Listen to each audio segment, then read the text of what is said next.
Let's get it. What up, everybody? You guys are tuned in to another episode of the Business is Blooming podcast, man. I got the homie Eli Harold, straight out of VA. You know what I'm saying, my man? And he gonna come rap to us today, man. I think it's gonna be a great show for y'all. I think it's another progression in my step, man, to have somebody legend in Virginia on my show again, man. So shout out to you, brother. How you doing today? Man, I'm doing good, man. I like to give thanks and praise to the Most High, Yah Rastafari. But I'm good, man. Life's great. I can't complain. I'm loving life. Awesome. Loving the energy around me. You know, my family's good, so I'm good. Can't complain. Man, blessing. Big bless, man. Bless. So you told me you was you say you smoked before you got on the show. That's all cool, long as you came lit, right? Yeah, so, yeah. What was you smoking on? So cheers, by the way. Cheers for sure. One of my friends, his name Jason. Shouts out to Forward Growth. Check him out on Instagram. That's Forward Growth. He hooked me up with some dope strains. Him and his wife collaborated on one. It's called Strawberry Cake mixed with Baja Blast. It's dope. Yeah, it's dope. It's a hybrid. It's dope. He's a organic grower. Fellow brethren, man. He a great dude. Check him out, man, for sure. Definitely, man. That's already given, man. As soon as we get done with this, I want you to send me his link in my Instagram, and I definitely gonna give him a follow. And he's local too? Yeah, he local. Yeah, he local. Yeah. Oh, most definitely. Yeah, for sure. So I know before we started the show, we was talking about a little NFL football type shit, but you know, for my guests that don't know, my man played for the San Francisco 49ers. So what's life been like post NFL for you, brother? What you been up to? Oh man, a lot of people don't know, but it was a challenge. You know, losing ball for the first time. It was tough. You know, I got drafted when I was 21. I left college as a junior to live out my dream to play pro ball. And losing ball, man, I hit a big mental block.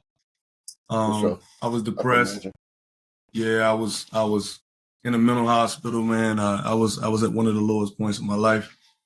You know, a lot of people don't realize, man, you devote your life to something, and at one point in time, I felt like that was all I knew how to do. You know, being drafted, having this money at 21 years old, man, I regard myself as a baby. Like when I look back on that point of my life and where I am now, sure. I'm knocking on the door to be 30 next month. I feel like it was a lot that I just wasn't tapped into up here. So, you know, I had a very rocky patch, man. No, I can imagine getting drafted at 21, them shoving money in your pockets, you know, and just you still a baby, man. I can only imagine, bro. I remember, you know, me playing ball at 21, and I know I wasn't mature enough to handle, you know, the light as well as the money that comes with it at the same time, bro. So I'm pretty sure a lot of people go through it and haven't spoken about it, man. So I'm glad you're here talking about, you know, the mental state of players after they feel like they lost something that they feel like they gave their entire youth to, you know? Yeah, for sure, man. There's a lot of guys that go through it, that has been going through it. And not just with football, that's life when you do something for so long. Sure. And then, you know, you have a switch up. It's a big shock, but yeah, it's unfortunate, but I'm proud to say that I grew out of that, and I love where I am now in my life. And so, what are you doing now? If you could talk about it. Yeah, for sure. Right now, I coach defensive line at Oscar Smith High School in Chesapeake, Virginia, and I'm also man, for sure. Shouts out Smith. Love those guys. And then I'm also a personal trainer, football trainer for young defensive linemen in the area, in the 757 area in Virginia. Dope. Yeah, man. So I gotta ask you, man. This is one of the questions I think, you know, even people on ESPN ask this question, bro. Who gave you your welcome to the NFL smack, bro? Like I'm pretty sure everybody's got it. So my rookie It year. was a game time or practice? Because I heard some of the most hits happen in practice. Yeah, it was practice, man. It was practice. So it's rookie year, training camp. All right. So Cap was at quarterback. We had Anquan Bolton, one of the greatest receivers to ever play the game. For sure. He was a wide receiver and he was in the slot. So for guys that don't know what the slot is, he's closer to the line of scrimmage, right? And I was the outside linebacker. So when you got a guy tight to the line of scrimmage, he's in my vicinity, right? So I got a line over top of him. And mind you, this was my rookie year. You know, I don't remember what down it was, man, but we was in training camp and we was practicing in the stadium. This was in the stadium, man. Full pass. I'll never forget. Man, that dude grabbed me. He drove me back like 25 yards and dumped me into the Gatorade. Like I never in practice. After that happened, I told myself that will never happen to me again. And I got clowned. The receiver coach was talking trash to me. Like I got clowned, man. Like that was a tough experience, bro. No, for sure. That's what's up, man. Those are the stories that you take, you know, when it's all said and done and you old and great, bro. Those are some stories you'll remember. You know, it ain't the highlights all the time. It's some of the humbling moments, you know. For sure. Like, and I love that happened too, man. For sure. You know, think about it. You know, most NFL players, bro, you guys have been the greatest since, Pee Wee football, right? And so to get humbled, once you make it to the league and understand that, hey, it's a team game and it's not all about me per se, is definitely like, because everybody had it, man. I remember it was this guy from Langham Creek, man, and I'm playing safety, bro. Got break up the middle. I see him get past D-line. I see him get past the linebackers. It's him and I. And he feels like instead of trying to make a move, he feels like he wants to go over me, right? Well, Mac don't care about his body, so how you think I feel about yours, So we smack. Boom! And we both just fall back. Boom! I made the tackle. He did his thing because he put some hurt on me because when I got up, I felt like my eye was stuck up here, bro. Like I felt like I was looking that way. Coming to find out years later, that was a concussion. You know what I'm saying? But back then, bro, it was, can you see? Well, go back there out there, man. So yeah. It was a different time, man. Every football player got a story like that, man. Like, I know exactly what you're talking about. Your eye getting stuck. Man, I'll never forget. I was playing for the Cook Hokies. This was my 8th grade year. I was ineligible because I had bad grades. So I was so overweight. It was 145. I was like 180. I was running around practice with a bag on, trying to sweat it out. Knew I wasn't gonna make weight. But long story short, me and my homeboy, my best friend at the time named Tyon, man, we were doing hitting drills, bro. My whole face was bruised. Eyes getting stuck. Like you say, come to find out years later, that's a concussion. That's a concussion. But you're right, though. Like, the time that we was in, how you feel? You all right? Get back out there. Can you breathe? You talking to me? You breathe? Okay. Your heart beating?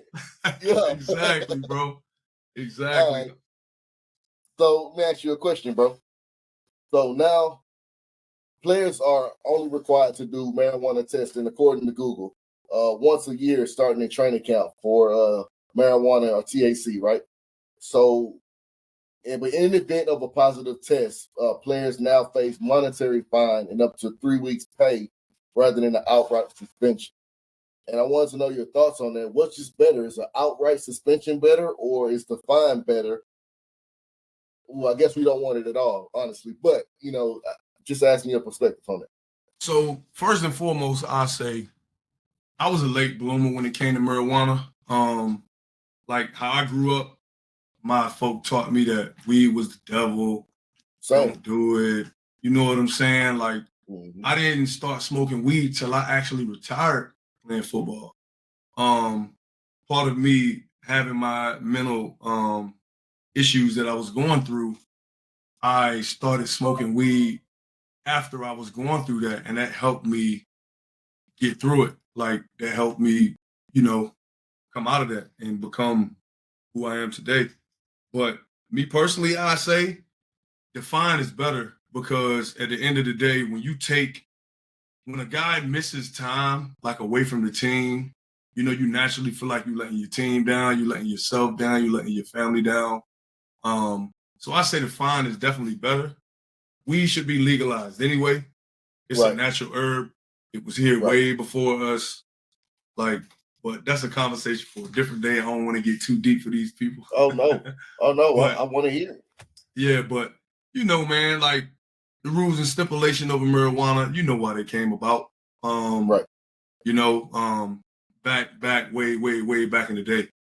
So, I played in Canada for a while and it was legal. Like me and my teammates, we rode up in front of a bank on a side, like, the big flower beds it'll be a flower bed, but it's on the curb. Let's say it's a bank, right? And it's like a flower bed outside of the bank, but it's a concrete that you can sit on it. Bro, we rode up right there. Like, just to say we did it, because it was such a surreal moment. Because, bro, we are a few hours away from America. If you do that in America, bro, you're going to jail for a long time. When I was in the Navy, we chilled with some Canadians, bro. When our admiral took us to Canada, bro, and it's legal for Canadian military to smoke cannabis. Wow. Yeah. So I totally get it, man. We was in Nova Scotia. No doubt. Bro, and that would make our military, our soldiers would be have more mental clarity. They wouldn't be thinking about all the things if a guy deployed and, you're going through PTSD. Some of that stuff is treated with marijuana. Like marijuana, people are prescribed marijuana for some sicknesses, and they don't talk about that. My homie, bro, I don't know how he did it, but he had in his record the use of marijuana while he was in the military. The only guy I know that did it. He pulled up his VA documents, my health, and showed it to me. It was in his record. I was like, wow, bro. But my interaction with the VA is I brought up the use of cannabis and how it benefits me with my pain that I deal with from my surgery. And the guy was just totally put off. He wanted to demonize it. He wanted no parts of it. And I had to tell him, like, okay, well, look, since I'm a part of my healthcare, would you please provide me the information in which says your study's saying that cannabis is bad? He didn't want to do that, because I can provide you mine, where my Oaksterdam University and my studies, I can provide you mine and we can discuss it. And since he didn't want to do that, I told him, hey, no disrespect, but you and I aren't aligned for you to be my doctor, because I'm a part of my healthcare. I'm not just going to listen to everything you say and take this pill, take that pill. Bro, it's crazy, man, because they rather try to control us and put all these drugs, which are drugs. Cannabis is not a drug. Cannabis is an herb. Cannabis is an herb. It naturally grows, so it can't be a drug. That's number one. Number two, they test all these drugs on animals and they do all this stuff, and then they give it to us. And it's a way of them having control over us, because we become what? Make you docile. Right, make you docile. You become dependent on it. And now they stay rich, right? And unfortunately, not to get off topic, but when cannabis become federally legal, you already know they're going to try to monopolize it so that they control it. You know what I mean? Of course. So unfortunately, that's just the society we live in today, right? It's just crooked and corrupt. And that's why, I always say, grow your own. I don't care what kind of legalization happens, as long as I'm able to cultivate my own crop at the end of the day, then have at it. You know what I mean? Unfortunately, people like me won't be able to compete with big farmers that have money just to throw at a facility, versus I have to get somebody to believe in my dream and convince them in order to get sponsorships and the millions and millions of dollars it takes to run a cannabis cultivation. You know what I mean? Unfortunately, but it is that's the lane they made it, and that's the lane I see it going. Right? Yeah, man, that's true. That's why it's nice that you connect with the brethren you connect with today, guys that look like you, that got the same vision as you. Sure. You create that network to, you know, you never know. One day, all you guys together or whoever's together in one community all together, somebody might take a chance. You know what I'm saying? And that'll change. It happens every day. That change someone's life forever. Man, it's all about networking, man. I've learned since an early age that the more people that I can come in contact with, the more people that I can weed out is fastest way that I can find, you know, the vision and the goal collectively. You know what I mean? So straight up. Yes, sure. Are there any other passions or hobbies that you're into? Yeah, man. So I love giving back to the youth. That's number one. So what goes with that is I love being a husband and I love being a father. Growing up, I never had my dad. He lived 25 minutes from me my entire life. I never had a relationship with him. I can count on one hand what he did for me. So I take that very personal. Being a dad is like, there's nothing nobody could do. There's nothing no one could say to me that will make me not want to be the greatest superhero that I can be for my children. And what goes along with that is me being a phenomenal husband. Like, I pride myself in that. That's something that I stand on and I take very seriously because I grew up, I never seen my mom fulfilled. I never seen my mom happy. Same. From another man. Yeah, from another man. You know what I'm saying? Like, I seen all her happiness come from siblings or church members. So that's why I take that serious as well. And I have a phenomenal wife who challenged me and helps me become a greater man, a greater being, you know. So yeah, those are my top passions, but also, you know, like I said, it goes along with giving back to the youth.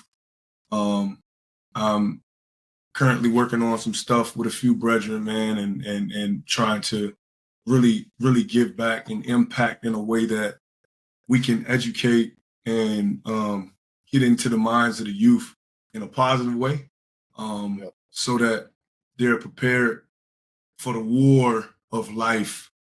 You know? So yeah. Man, for sure, man. So I'm all about the youth, man. I'm all about the kids, brother.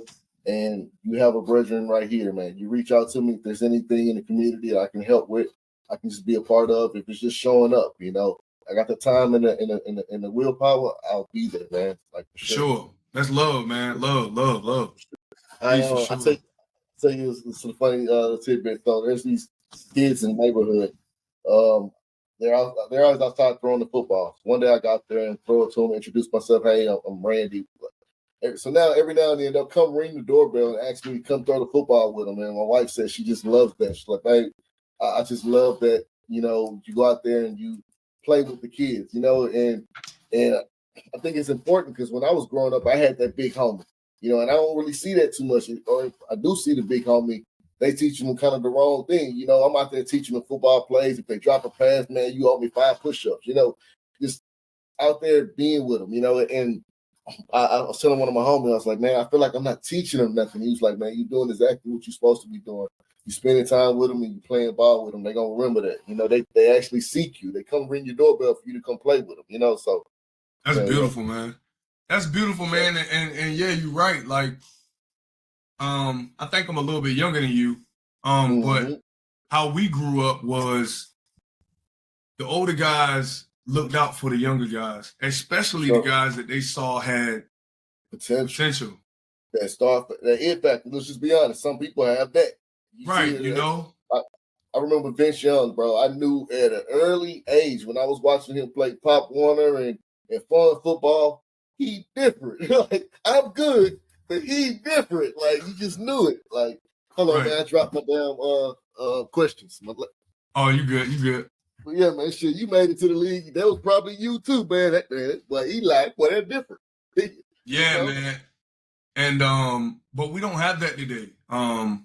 Unfortunately, we do have it. You know, it's still out, but we don't have enough of it. I feel like the guys in our generation are missing the mark because that's up to us. I'm not going to say it's up to the guys older than us. It's on us. Those older guys passed the torch to us.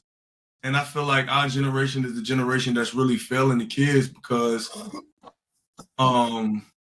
we so caught up in trying to still be their age, trying to still sag our pants, trying to still stand out on the block and you know and do things that, you know, we not putting our foot forward to really try to lead them, man. So you know, I pray that it change, and I'm gonna make sure I do my part to try to help as much as I can.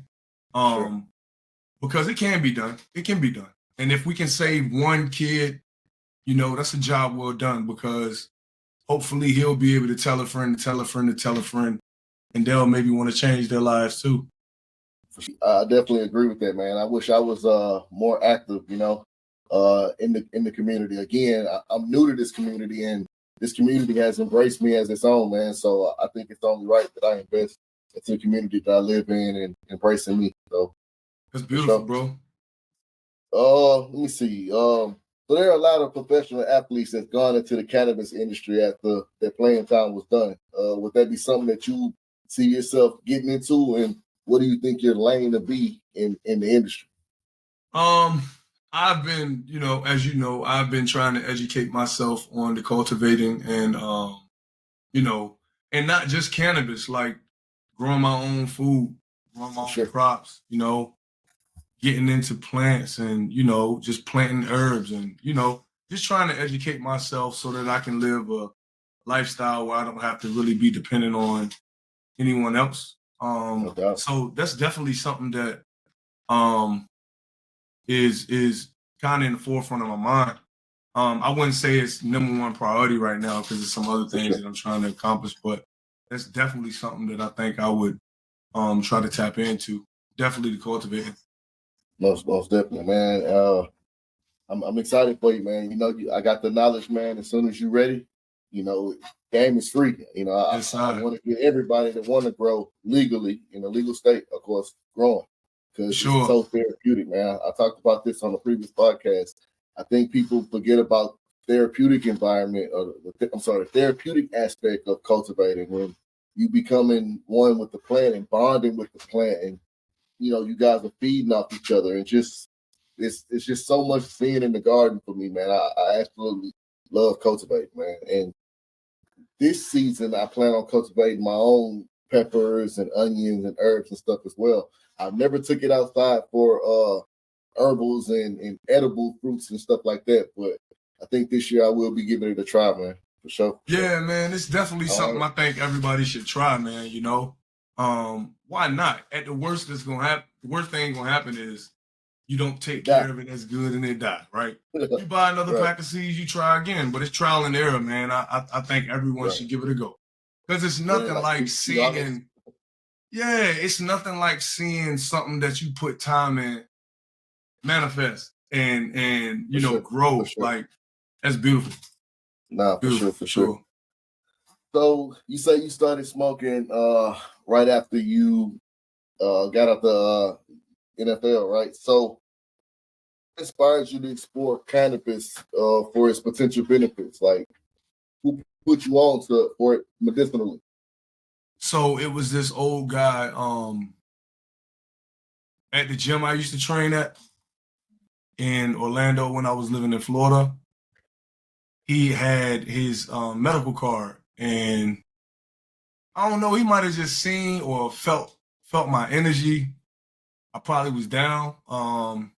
This was when I still was fighting to get back into the league, training heavy and everything. But he gave me, I think he gave me a gram or something of some medical cannabis, and it made me feel fulfilled. Like, it helped me. Nice. It helped me gain clarity. It helped me, you know, come out of depression. So that I can honestly say that changed my life, and that was 4 years ago. Right. by any chance, were you able to look at the package or the bag and see what terpene it was that spoke to your cannabinoid system? I don't remember. I think it had. I think that was the terpene, but Nice. don't quote me. I don't want to misspeak, but No. now like I've explored in the past 4 years, indica, hybrid, sativa.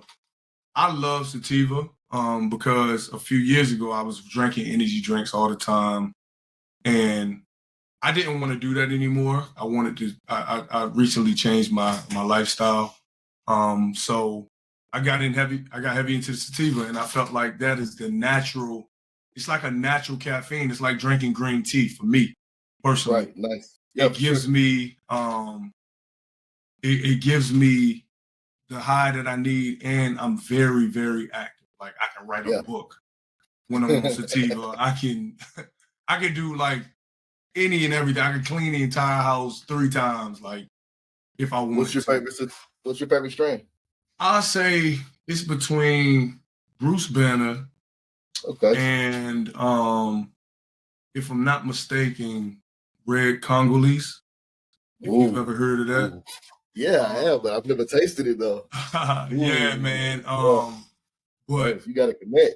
yeah, man. Yeah, for sure. Yeah, It's I love those two, man. Those for sure. definitely That's give me dope. the best vibe, man, for sure. Yeah, man, Red Congolese. That's one that's gotten away from me. That's dope as hell.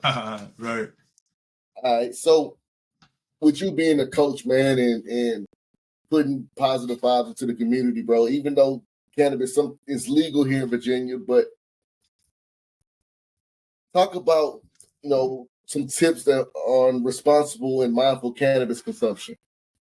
I think it's only right that we got to talk about, you know, mindful and responsible cannabis use.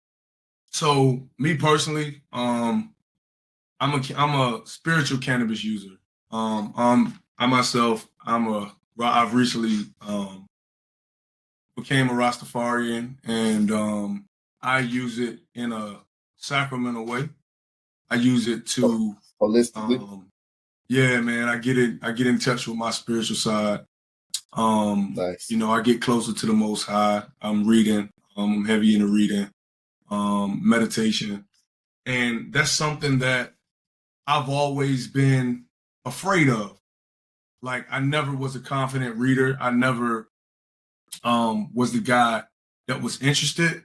I always Wow. was tapped in mentally into deep thought, and I was deep into meditation early, and I didn't even know that it was meditation. Like I've Right. always been one to try to manifest. My mom always taught me. That's one thing she taught me, to speak things into existence, right? Mm-hmm. So I would always manifest. And when I got deeper and deeper into Rastafari, um, it helped bring something. It helped awaken something in me that I had all along. Fire, So bro. yeah, yes, I. So my being I've become more, and it has made me such a more impactful person. Like my life changed drastically over the past year, and so I love the way I use it. I'm happy that cannabis brought, spiritual clarity to you, man. That's amazing, bro. That's what it's for, bro. Honestly, man. Sure. You know what? And I'm not gonna put anything on cannabis of what it's for. It's for however the user uses it that makes them happy and still able to function. I So, agree. but I agree. I'm glad, bro. I'm glad that makes me really happy, bro. That it changed Thank your you. life. Appreciate it, man. How has cannabis influenced your approach to fitness and overall health? Oh man, like going back what I was talking about 2 questions ago. I'm like sativa, man, and certain hybrids. I can get so like I wake up every morning. Me and my wife get my kids ready for my daughter's in preschool. My son's in the same building, but his is more so like daycare slash, coloring, learning the trades, learning letters Yeah. and numbers. And after that, me and my wife, we hit the gym every morning at 9:30. The only day we don't go is Saturday. So I wake up, use cannabis, and it gives me everything that I need to have a great workout. I'm feeling good, and I'm so energized. So it helped me be the best me in that way as well. That's so dope. Yeah, man. So you speak about you want to start cultivating pretty soon, right? So if you can design the best weed for you, what would it be? Describe its effects and why. I think it would be a hybrid.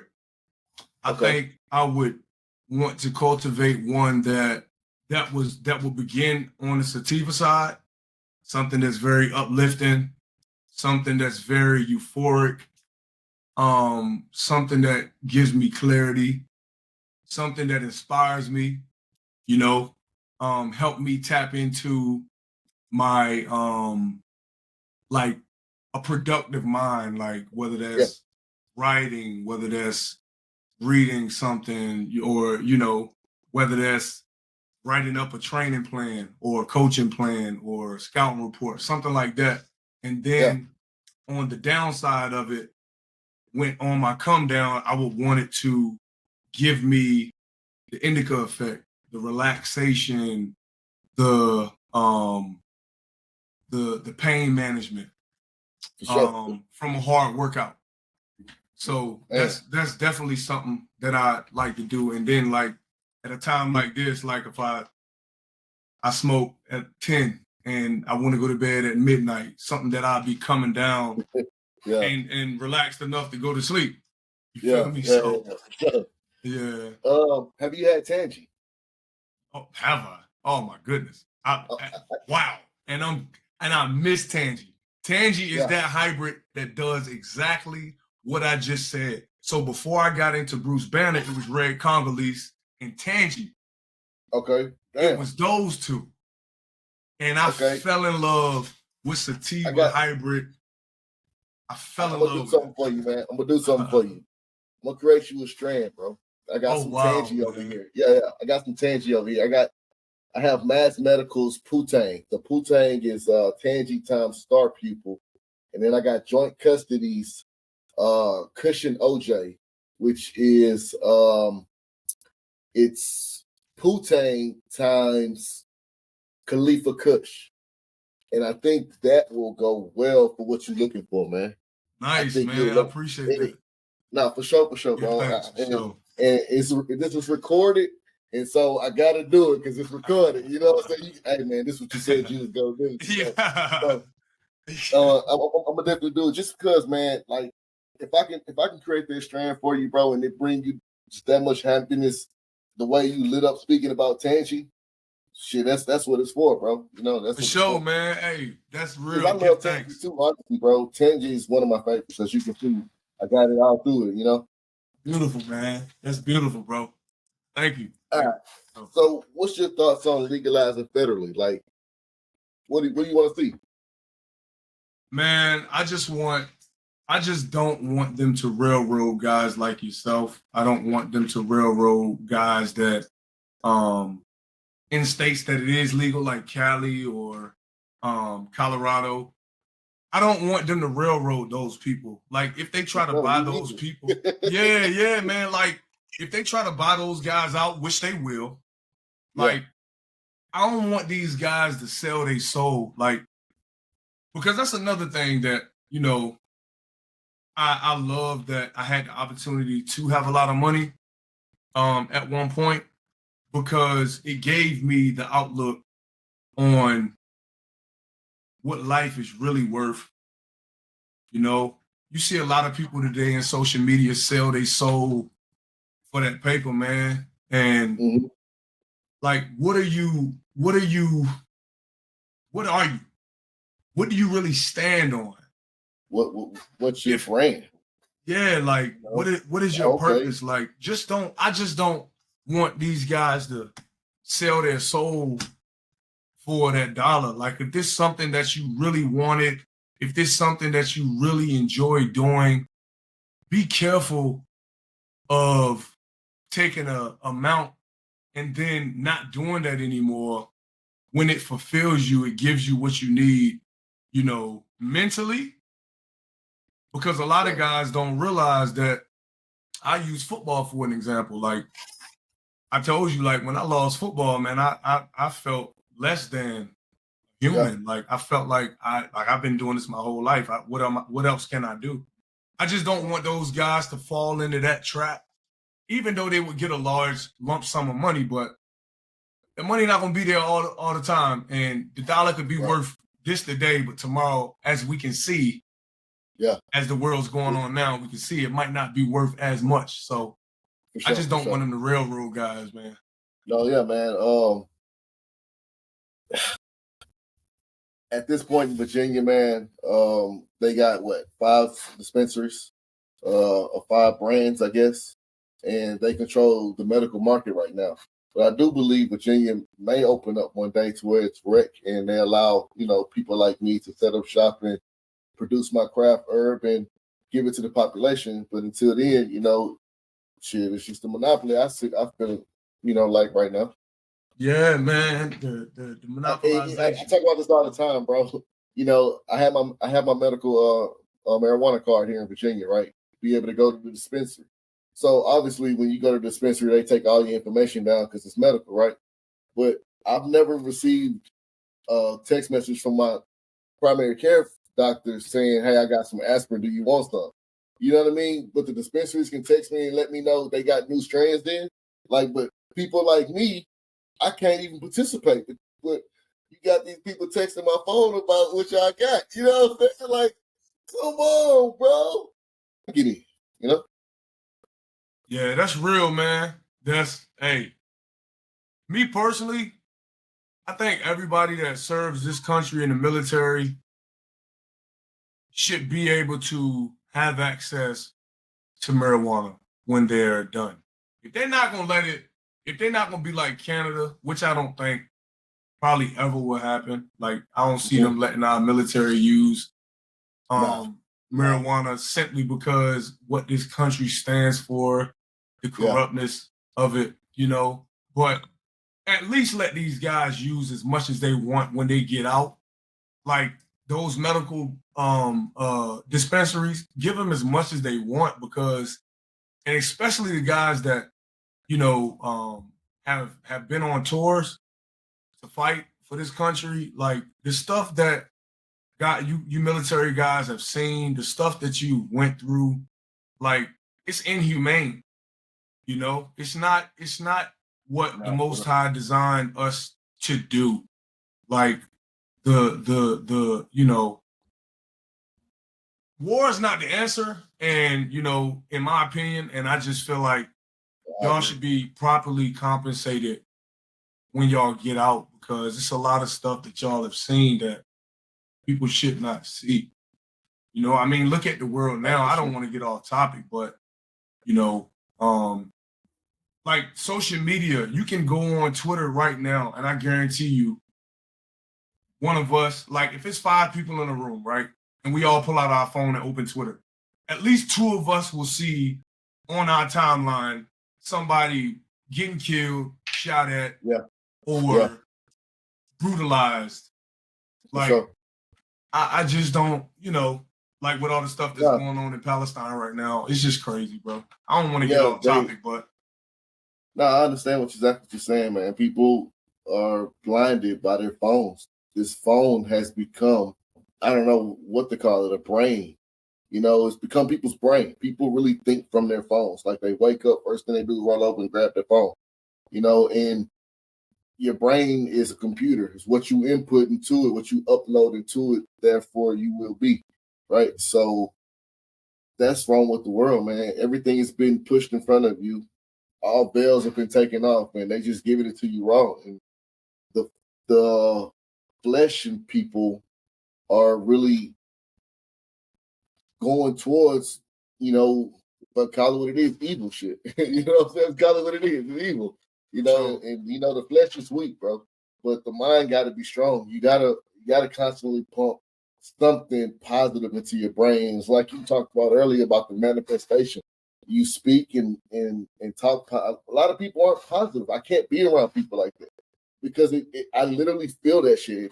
Bro, like I get energy it. Like, is real, man. You know, yeah, energy I get it. Real. You know, damn, like not all the time, bro. You know? Yeah, man, no, for sure. I'm that same way, man. Like my circle have gotten so small, man. Like it's crazy, bro. Like it's wild.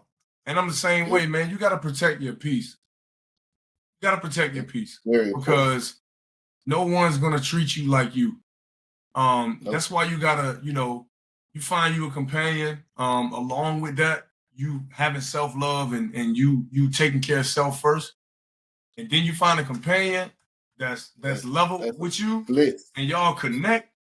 Man, that energy, those vibrations is so deep and you'll become so deeply rooted, man, that it's such an amazing feeling, man. But like you said, man, and I'm guilty for it sometimes, being a coach and, being a trainer, I don't want to use an excuse, but sometimes like I wake up in the morning, with anxiety sometimes, and then I'll look if my coach's chat said anything, or if I had a parent hit me up on social media.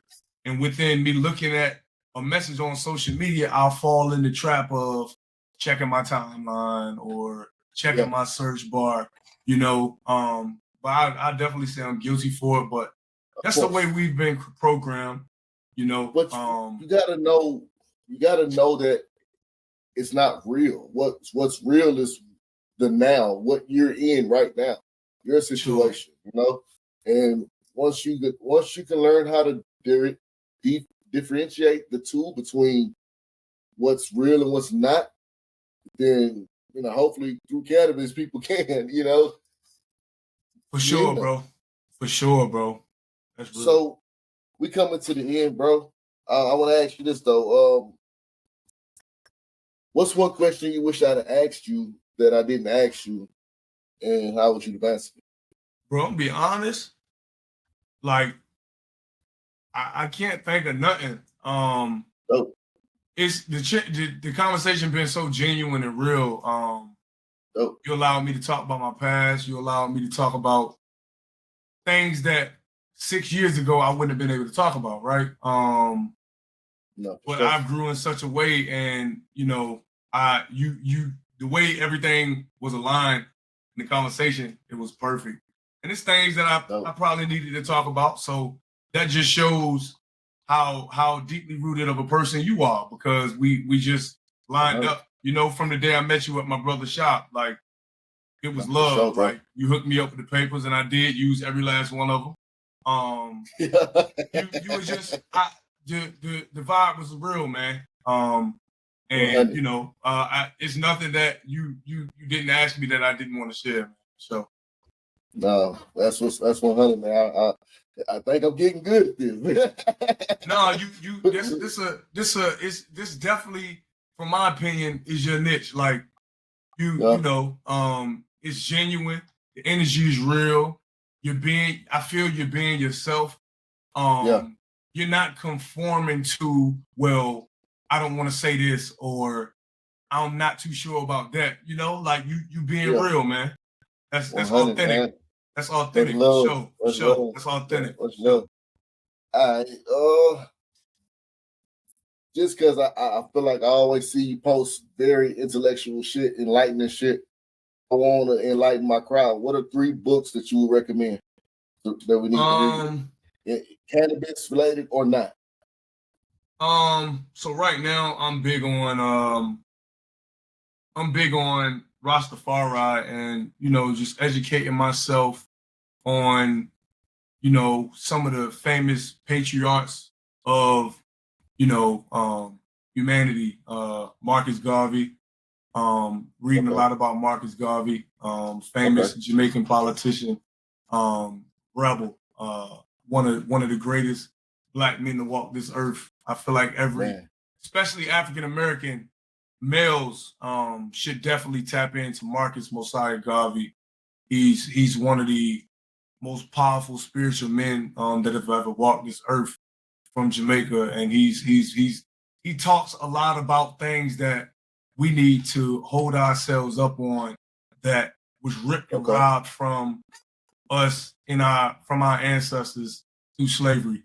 So one big thing that he was into is going back and learning about our history, us being Africans, and, you know, just going back to tap into the things that our ancestors was tapped into. Because, you know, we've become so Americanized and put in for sure boxes and labels, and we're learning things that aren't what we are. We aren't learning. We're learning about the black people that they want us to learn about. Martin Luther King, Rosa Parks, you know, George Washington Carver, instead of learning about the guys that actually were the rebels, that actually was on the front lines fighting for our people. So Marcus Garvey, and then His Imperial Majesty Haile Selassie I. Just reading of the goodness of him. He was the last emperor of Ethiopia, the land that was never conquered. It's the only place on this world that was never conquered. So to this day. So I say those two people that people should, you know, educate themselves on, whether you're white, black, no matter what creed you are. It's just speaking the goodness of those guys. And Selassie, he was such a positive figure, and he spoke peace, and he wanted peace amongst everybody. So I feel like that's what this world needs now, is peace. And, you know, I feel like if people find peace and seek peace, I feel like the world would be such a better place. Man, I'm definitely with anybody that's pushing peace, man. I'm all about peace. I'm a gentle giant, bro. For real. I love always been called that too. I love everybody first, you know. If I got it, I'll give, you know. So if you pushing peace, if your message is pushing peace, I'm pushing with it, you know. So shout out to you, bro. Thank you. Man, this has been another great one, bro. The Business is Blooming podcast. I want to thank my guests sincerely from the heart for you gracing my stage. I feel like, again, peace.